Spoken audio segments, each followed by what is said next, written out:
Our theme this month is how Spirit shines through. And I think you just had a few moments of how that could be from that music, I Am the Light of the World. And the topic today is maintaining a healthy body, mind, and spirit. In John Randolph Price's book, Nothing is Too Good to Be True, it's a great read. I recommend it. He lists some mind-boggling examples of some of the holds on people that keep them from healing. He cites an example of a woman in California who told him she didn't really want to be free of a physical malady because then she would have to go back to work and her daughter would no longer take care of her.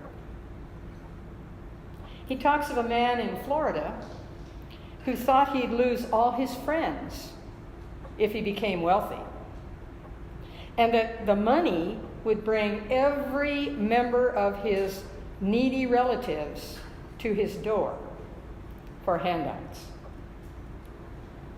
Price said that he even talked to people who shied away from or sabotaged intimate relationships because they feared they would lose their sense of freedom. You see, each of these stories is an example of the power those people gave to their situations, that which was outside of them. And each is an example of their ignorance or perhaps lack of belief or trust in the universal presence of harmony and love. Each story denies the need or the desire to be healed of false beliefs. For what healing really means is discontinuing our attention on what is wrong or painful or broken and putting our attention on what we choose in its place to be a fully expanding, glorious, functioning, spiritual being having a human experience. What healing really means is letting go of the benefits of what's wrong or painful or broken and realizing that we can receive even greater benefits from what is whole and perfect and complete. What healing really means is eliminating the cause of what's showing up as disease, as unhappiness, addiction, poverty, etc., by recognizing the only hold that it has over any one of us is the power that we give it to do so. Once we decide for ourselves that we are no longer going to be controlled by thoughts, ideas, behaviors, experiences that bring us pain, unhappiness, frustration, or lack, then we must address how we initiate the healing. This is the opportunity to experience how Spirit shines through. And how we initiate healing is to go to that place in our minds and our hearts where we accept that living presence in place of whatever is wrong, pain, or broken. We go to that place in our minds and our hearts where we accept that the living presence exists in all forms, all methods of eliminating what's wrong or painful or broken. You may decide just to utilize affirmative prayer. You may be guided to have surgery. You may be guided to ingest only organically grown foods. You may choose medication, physical therapy, or you may begin seeing a psychiatrist. or you may utilize any combination of the above. For if or when we come to believe that there's only one way to heal an illness or to treat a headache or to heal a broken heart, then we've come to believe in a limited God. And we've come to believe that we must direct that limited God by ignoring or dismissing alternative methods. Ernest Holmes put it this way. He said, "As the laws of God are broad, so shall we be in dealing with them. We should have no objection to any form of healing. For anything that helps to overcome suffering is good. We believe in any method which produces the results, for each has its own place in manifesting the whole." So what am I saying here? I'm saying that when your desire is to be healed, when healing is your desired outcome, that's where you put your focus. Then you can allow this living presence to come through in whatever and however many ways you choose to accept. You begin to demonstrate a willingness to make changes in your physical, in your emotional, and in your spiritual way of life. And you can rest assured that all healing converges at the point of your spiritual consciousness, the absolute knowing that the universe conspires to support your intention. Sometimes, though, what appears to have been a healing doesn't last, does it? We've all known someone, perhaps been someone, who has addressed the condition, whether it be a bad relationship, a life-threatening disease, or a serious job-related issue like long-time unemployment. The condition has been addressed and seemingly healed, but it comes back. Maybe it comes back in the same form as before. Maybe it shows up with a new twist. And something tells you it's not new. It's just back. So what's that about? Good grief, did God fail on this one? Make a mistake? Decide you don't deserve it? Well, when this happens, if it happens, it's time to explore the difference between being cured of a condition and being healed. Charles Fillmore, the founder of the Unity movement of New Thought, said in his book, Metaphysical Bible Dictionary, quote, "The law of God is the orderly working out of divine ideals into expression and manifestation throughout creation." In today's world, we might say that like this: the organizing intelligence of the universe is everywhere and in everything. Or to paraphrase another great metaphysical writer, Emmett Fox, who said, "This organizing intelligence is the principle of perfect harmony. God doesn't change. So perfect harmony is the nature of creation. When we use prayer or anything else, we should not be trying to change universal laws or to create exceptions to them." Those were the words of Emmett Fox. What we can learn from these words is that our purpose should be to come into harmony with the laws of the universe, these universal spiritual laws, to come into communion with them, to be on the same wavelength, if you will, in more modern terminology, because they're perfect.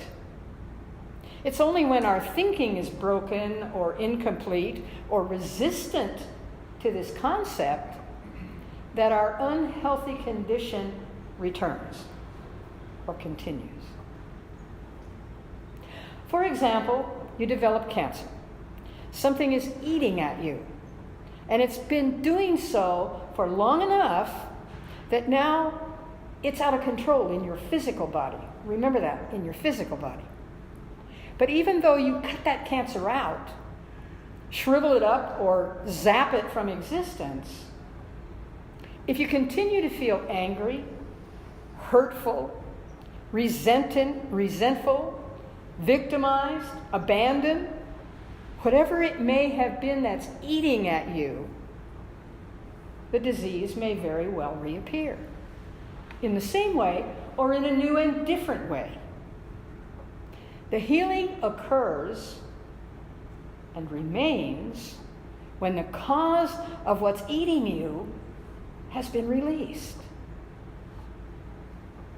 Here's another example. A well-known Hollywood actress, you may recognize this story as it unfolds here, had been married 8 times. And by the way, she'd also been divorced 8 times. After the 8th divorce, she was heard to comment, maybe the message is that I'm not meant to be married, so I'm not going to get married anymore. Or maybe the message for her is that doing the same thing over and over and expecting different results is insane, or at least idiotic. Because if you always do what you've always done, you always get what you've always got. How many times have you heard that? Because it's true. But once you are willing to look at what you have to change in you to heal, whatever it is in you that attracts, condones, excuses hurtful behaviors, your own or somebody else's, then and only then can the healing begin. When you're willing to look at those, then the healing can begin. I say can begin because recognizing it is what initiates the healing. That's what sets it in motion. Doing the work to let go of it is what maintains and sustains the healing.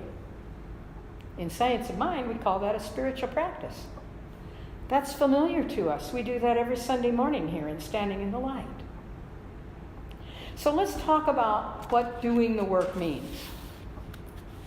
The wonder and the marvel of universal intelligence is that it is a living presence which has a constant read on every one of us. Here's a quote from Ernest Holmes, who said, "Since some people have been healed, while others have not, the answer is not that God has responded to some and not to others. The answer is that some have responded to God more than others." To me, doing the work means aligning with that organizing intelligence, which is always present in us. It's there as a harmonious force whenever we call it forth. To me, doing the work means recognizing that harmony is love. Unconditional love, which only chooses the best for its beloved. To me, doing the work means being willing to change from what I know but don't like or want to what I don't yet know but I am willing to believe supports me in what I do like and what I do expect. In her book, Anatomy of the Spirit, and I've quoted from this book before, author Carolyn Mace suggests that the path to healing needs to include devotion to a daily form of prayer with which you feel comfortable, your choice. Devotion, she says, but not obsession. Devotion. Devotion, she says, is extremely healing and comforting. She continues with the realization that the quality of your prayer is measured not in time, but in intention. What does healing through prayer actually mean? She poses. It means invoking the energy of God, that living presence, to grace us in a way that allows us to feel more powerful than the condition. It means that we establish a conscious connection with that divine presence. In science of mind, we call that a spiritual practice. Well, in a very short period of time, I have covered a great deal of ground here. And I want to let you know that next week's topic is the prayer of faith. And that is an integral part in the maintaining of a healthy body, mind, and spirit. My intention today has been to open your eyes to the possibilities available to you as you examine these experiences of your life. It's also my intention to make it clear that we're not here in this life to avoid or ignore or condemn our experiences, but rather to learn from them, to find the value in them, and most of all, to recognize when it's no longer necessary to have the experience. I'd like to close with a true life story taken from another of Carolyn Mace's books, and this book is titled Why People Don't Heal and How They Can. This is the story of a 21-year-old man, Jeff. Jeff was a hard-working businessman. He had recently started his own computer business. Sounds pretty familiar in today's world, doesn't it? He was active in sports, in bodybuilding. He was in great physical condition, with one exception. He was diagnosed with a hole in his heart, and the prognosis was not a positive one. He showed up at one of Dr. Mace's workshops on healing, where he heard her say that healing requires a willingness to make changes in both your physical and spiritual ways of life. The purpose of her healing workshop was to offer to those who attended the idea that healthy changes of lifestyle and spiritual practice are parallel roads leading to the same goal. And each road needs to be driven along every day. Before his diagnosis, Jeff admittedly had no interest in spirituality. After discovering his condition, however, he decided to learn everything he could about nutrition and the appropriate exercise practices that he could perform. Yet, as he put it, I don't remember having even one spiritual word in my vocabulary at that time. But one night, as he was drifting off to sleep, Jeff heard a voice that said, "Trust me." Later, he described that voice as being both loud and soft at the same time. It gives me chicken skin every time I think about this. A voice that was both loud and soft at the same time. And said all he could think of at the time was, "Trust whom? Who's speaking to me?" The next day, Jeff couldn't get his mind off that voice. In fact, he said he continued to think about it for days. And one day, about a week later, he passed by a church while out on his daily walk. Without even paying any attention to what kind of a church it was, he went in and he sat down in one of the pews. He looked up at one of the stained glass windows on the front wall of the sanctuary, and he said out loud, "Was that you talking to me?" There weren't any words spoken in response to that, but suddenly Jeff said, "I knew it was." He left that church filled with a deep belief that some divine force was involved. And it was involved in what was happening in him. He began a daily ritual of prayer, and he started to seek out the company of those who spoke spirituality, as he phrased it. One of the most surprising things that he encountered among the people he met was that when he shared that experience of having heard a nocturnal voice, nobody questioned the authenticity. In fact, he said they treated it as if it were the most normal thing in the world. So Jeff learned about meditation and visualization. He found enormous comfort in books or on spiritual topics. Although he had never before considered that he needed to feed his spirit as well as his body, he became dedicated to doing both each day. He said he actually reached a point when he felt that whether he lived or died was no longer the challenge that he was facing. What really counted for him was how well he could face either challenge. But within 2 years, Jeff's heart condition was fully healed. This, of course, came as a great surprise to his physicians, who told him that recovery in such cases was extremely rare. By that time, Jeff had come to a place of deep contentment. At work, people came to him to calm down, he said. They began telling him that talking to him seemed to help them see things more clearly, and not to feel so upset about the small incidents that happen in life every day. He said he began to feel like a counselor or a therapist, although he had never expected to play such a role. But out of that came the realization for him that perhaps he was meant to help people in just these ways. That by quietly promising them positive thoughts, their tomorrows would also be better days. Symbolically, he now believes that this was the reason his illness was a heart disorder. I think it opened my heart, he concluded his story. How spirit shines through.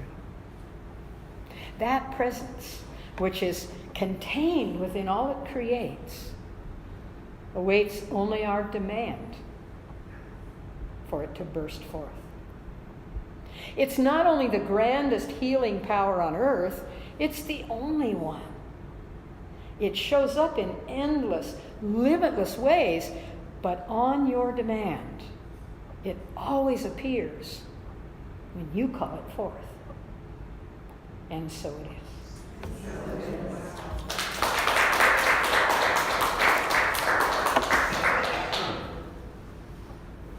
Well, that was beautiful.